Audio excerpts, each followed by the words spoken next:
Alright, so you're trying to decide between the Bose QuietComfort Ultra and the Bowers Wilkins Px7 S2e.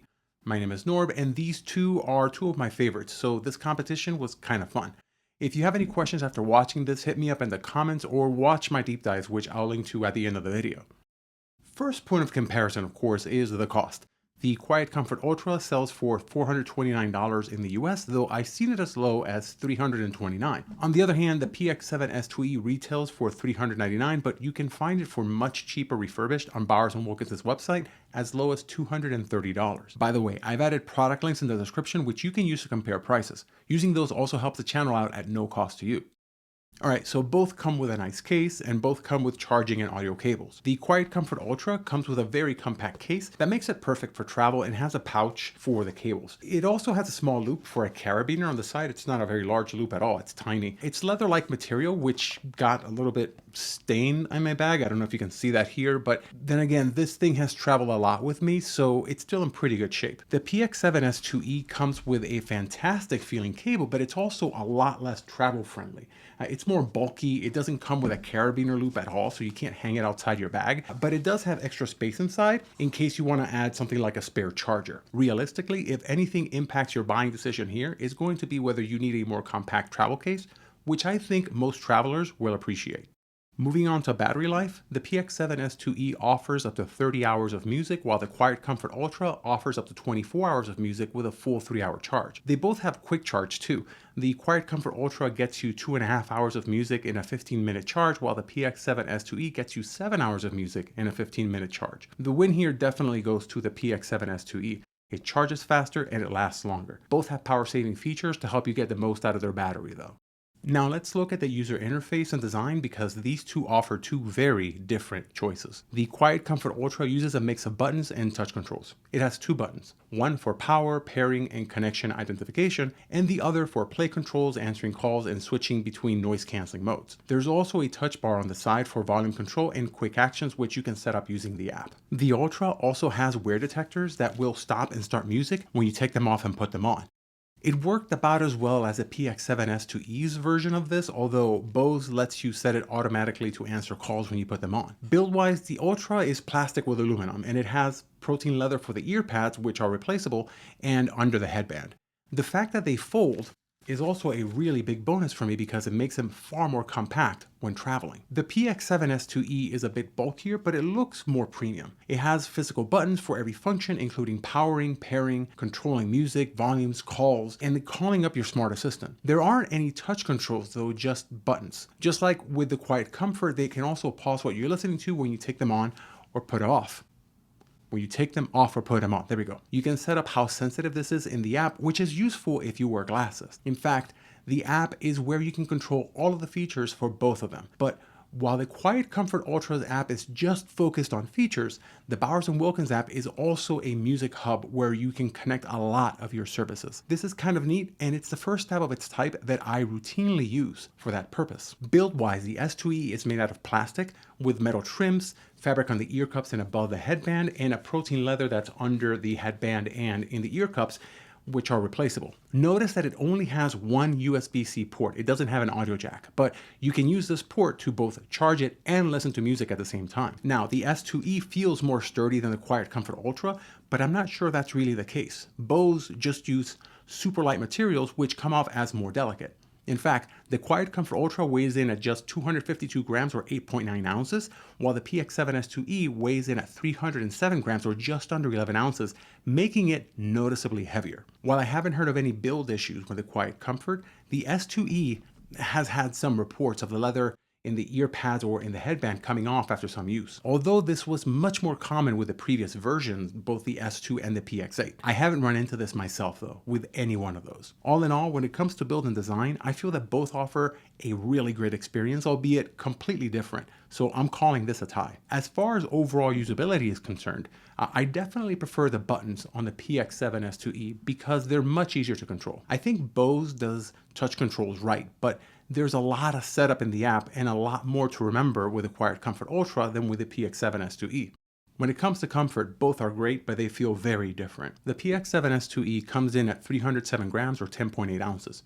It has firm ear pads, a large opening for the ear, big enough to fit my big ears, and the speakers are slanted, giving it more room inside. The clamping force starts a little bit on the tight side, but I never found it uncomfortable, even with glasses on, and over time it does loosen up. Because the ear pads are so firm, however, they don't contour themselves to my head as well as other headphones, so there are some gaps, which impacts both the noise canceling and the bass a bit, especially if you wear thicker glasses. That said, I have never had any issue with ear heat on this, and there are very few issues at all with my glasses. The QuietComfort Ultra comes in at 253 grams or 8.9 ounces, so much lighter than the S2e. The clamping force is also a bit less tight. The ear pads on the headband are a little bit more plush, but still just about as thin, while being supportive, which I really like. The openings are large, even with the low profile, and my ears fit comfortably inside. The speakers are also angled, which gives my ears more space inside. And ear heat is basically non-existent with either of these, which is great. So all in all, I like both about the same, but I think most people will prefer the QuietComfort Ultra. Noise canceling and ambient sound modes are areas where these take very different approaches to things. With the Px7 S2e, you can turn the noise canceling on, the pass-through on, or you can turn both off. You can use both the app and the button on the left ear cup to switch between these. The noise canceling itself is okay, but I find it kind of weak, especially given the competition at this price point. It's decent enough for flights, but higher sounds, like people talking, come through pretty clearly. The QuietComfort Ultra, on the other hand, has a slider that lets you choose how much noise you want to let in or cancel. You can use the app to create modes that you can cycle through using the headphone controls. It also has a wind block mode, which is useful during windy days. All in all, the noise canceling on the QuietComfort Ultra is much better than the Px7 S2e. But there are a couple of issues. The first is that you can actually turn the noise canceling and transparency completely off on the Px7 S2e, which is something you cannot do with the Bose. One or the other has to be on at all times. Second, the QuietComfort Ultra uses adaptive noise canceling. This is good unless you're on a plane. During takeoff specifically, it'll get really staticky for about a minute. Other than that, it's fine. And in fact, this is one that I'm giving to Bose because takeoff and landing aside, for real world use in trains or conversations at the library, wherever, it is tons better. Before we go on to sound, if you're using these for calls, take a listen. This is the sound of the Px7 S2e's microphone in a quiet room.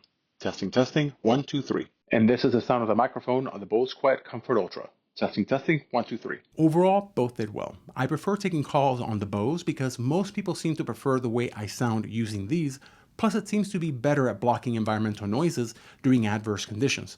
Alright, so it's time to compare the sound, which I'll divide into two major areas, music and movies. A few technical notes before I start though. When it comes to codecs, the Px7 S2e handles SBC, AAC, aptX, and aptX Adaptive, and it uses Bluetooth 5.2. The QuietComfort Ultra, on the other hand, uses SBC, AAC, aptX Adaptive, as well as Snapdragon Sound, which lets them handle lossless music over Wi-Fi, and the new aptX lossless format. Not many devices use this yet, but this means that these headphones will be able to handle some of the best wireless sound out there for some time to come, at least if you're using Android or Windows. It also features Bluetooth 5.3. Additionally, both can multi-connect and pair with up to 8 devices, and this is easy to manage on both of their apps. Automatically switching between devices was pretty reliable on both. You can use both of these wired as well, but they take very different approaches. The QuietComfort Ultra includes a 2.5mm to 3.5mm you can use, but the device has to be powered on to use it with a cable. The S2e, on the other hand, also has to be powered on for use, but it lets you use either the USB-C to 3.5mm audio cable, or you can connect it using the USB-C charging and audio cable. This lets you handle lossless sound while wired, which improves the quality of the sound significantly. While connected this way, you can also use the app and equalizer, whereas with the QuietComfort Ultra, connecting the cable will drop the wireless connection. Both include some level of sound personalization options within the app. The QuietComfort Ultra has a 3-band EQ and 4 presets. The Px7 S2e, on the other hand, just has a 2-band EQ and no presets.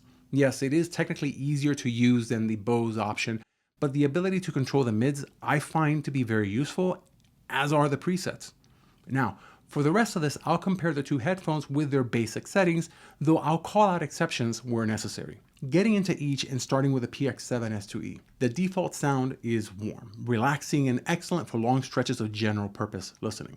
Because of the way the tuning is on the Px7 S2e, this comes out as a bit dark at times, and the bass comes off as a bit overpowering at some points, even if it is smooth with really good physicality to it. This is especially true in music with lots of bass and sub-bass. I didn't find the sound to be bloated at any point, but it might come off to some as not being very crisp. That's because in order to get that relaxed sound, the S2e also gives up a bit of detail, especially in the upper registers. What this means is that the timbre doesn't sound as natural in some cases, like violins, and the soundstage can feel a little bit on the intimate side.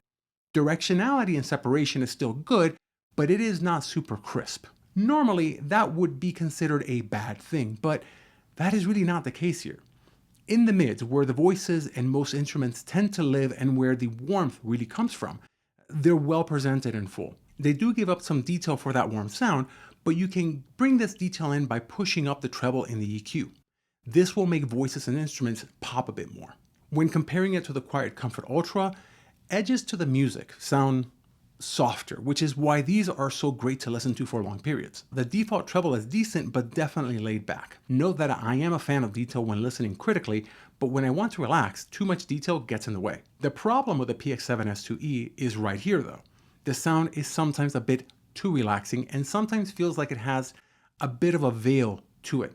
If you're looking for a lot of crisp detail, there's only so much these can do, even if you max out the treble and the EQ. Moving on to the QuietComfort Ultra, there are a couple of stories here. The big new feature that Bose introduced with the QC Ultras was immersive audio. Basically, the QC Ultras do some software magic to make things sound more open and like they're coming in from a specific direction outside of the headphones.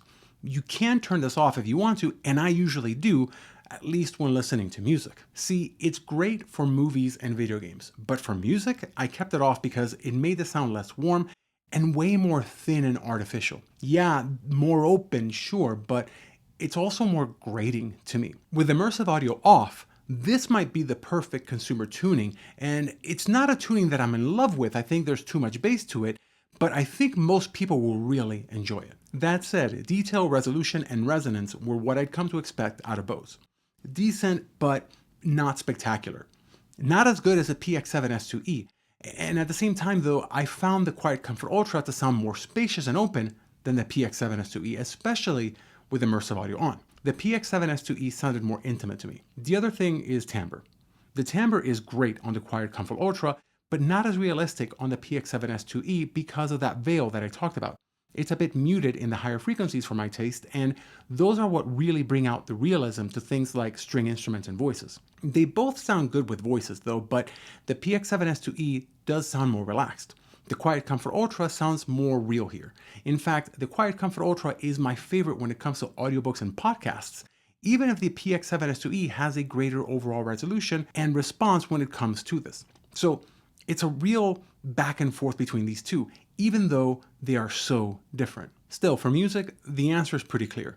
The Px7 S2e is more enjoyable and has a more mature sound. Don't get me wrong though, I like the way the QuietComfort Ultra sounds, especially when comparing voices, and I think most people will too, especially with a little help from the EQ.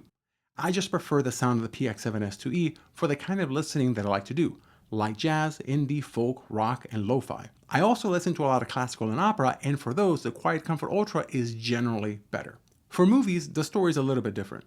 The warmer sound of the Px7 S2e makes movies more enjoyable and relaxing for me, but the QuietComfort Ultra has the advantage of the immersive sound, which does really shine here. In fact, if your primary use case is movies and shows, the QuietComfort Ultra should be near the top of your list. While I don't normally like watching movies with headphones on, the QuietComfort Ultra is an exception. Now, if you've watched all this and you're wondering who should buy what, for most people, especially people who travel a lot, the QuietComfort Ultra is probably the better choice.